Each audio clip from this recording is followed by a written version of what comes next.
大家好，这里是肯德说。我们今天的话题是关于抗阻力训练计划的制定，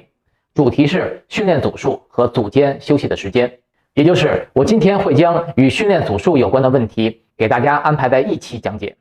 让我们开始吧。首先，我们来先谈训练组数的问题。只有对于初级训练者来说，一种训练的组数可以安排为一组，因为初级训练者相对薄弱的肌肉、较小的训练经历以及身体恢复能力低等原因的限制，一个训练做一组可能已经达到破坏肌肉的目标。对于中高级训练者，甚至有些初级训练者，一个训练做多组才能更好的破坏和刺激你的目标肌肉，换来更好的训练效果。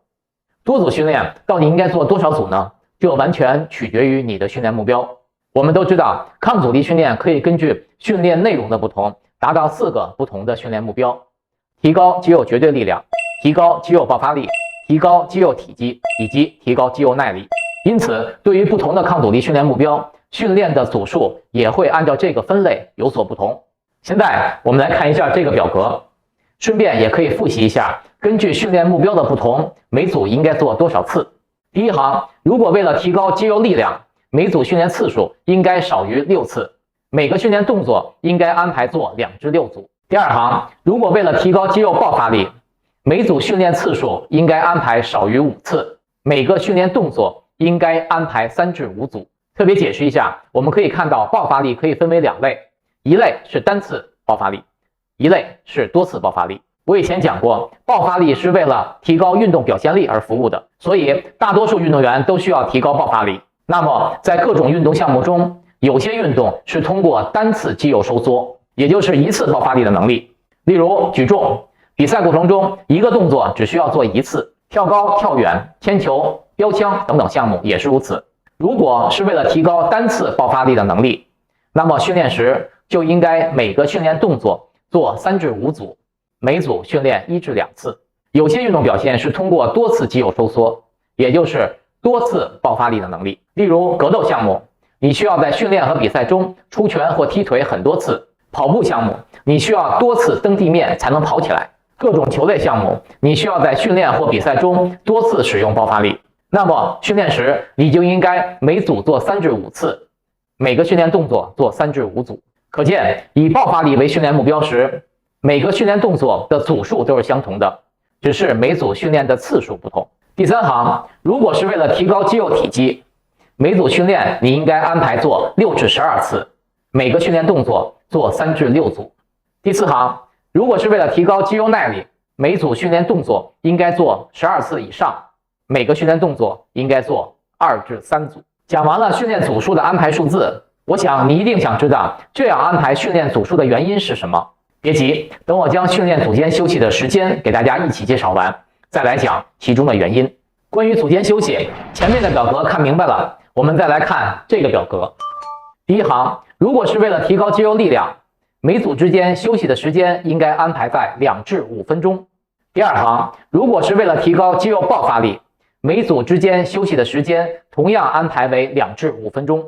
注意，单次爆发力和多次爆发力训练的组间休息时间是一样的。第三行，如果为了增加肌肉体积，每组训练间的休息时间是30到90秒。第四行，如果是为了增加肌肉耐力，每组训练间的休息时间为30秒以内。组间休息的时间给大家介绍完了，下面我们来进入最重要的环节，给大家解释一下为什么我们这样安排训练组数和组间休息的时间。我以前特别拿出2期视频的时间给大家介绍过肌肉的功能系统，如果没有看过的朋友，请一定先去看这2期视频，因为它解释了大多数训练计划安排的原因。例如，训练的组数和组间休息时间的安排就是来自于肌肉功能系统以及肌肉的分类。以增加肌肉力量为训练目标时，每个训练动作做2至6组，组间休息时间为2至5分钟。它的原因来自于肌肉磷酸原功能系统的特点。磷酸原功能系统可以维持30秒以内的运动时间，经过3至5分钟的休息，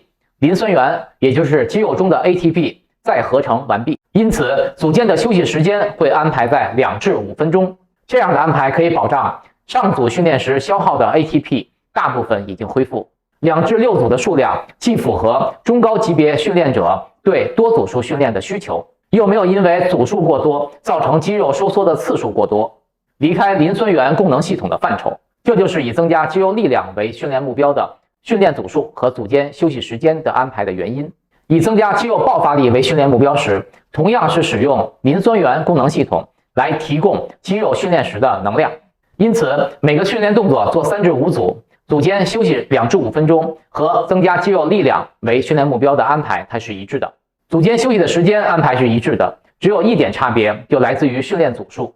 因为爆发力训练调动的神经系统更多，这就造成爆发力训练的难度高于力量训练。所以，一个训练动作至少要做3组，才能让神经系统熟悉，并带动肌肉进行收缩。同时，调动的神经系统越多，对于肌肉的疲劳造成的压力也就越大。因此，组数安排会在3组以上、5组以内。以增加肌肉体积为训练目标时，每组训练的次数以及训练的组数都比磷酸源功能系统的训练类型有所增加，这样造成你肌肉在收缩过程中有更多的肌纤维被破坏，达到肌肉生长的目的。增加肌肉体积的训练使用的是快速糖酵解功能系统。既然使用的是身体储存的糖分，那么只要你没有补充糖分，你肌肉中的糖分就不会恢复。因此，组间休息的时间比增加肌肉绝对力量和增加爆发力的休息时间就更短。不用等待 ATP 的恢复，也不能指望糖分的恢复，只要你将上组训练时氧气呼吸不足的问题解决就可以了。也就是说，你在休息时间把你的呼吸调整均匀就好。以增加肌肉耐力为训练目标时，既然需要提高肌肉耐力，那么我们就把组间休息的时间调整得更短。在训练肌肉耐力的同时，也训练了心肺功能，因此组间休息的时间安排在30秒以内。耐力训练每组训练次数多，组间休息时间短。为了保证肌肉能有质量地完成训练，所以限制了训练的组数。训练的组数只有2至3组。耐力训练的次数和时间一旦变长，身体恢复的能力就会大幅下降。好，我来总结一下今天的话题。我们通过这个表格，将今天讲过的不同训练目标安排的组数和组间的休息时间一起来总结。以增加肌肉力量为训练目标时，每个训练动作做2至6组，组间休息为2至5分钟。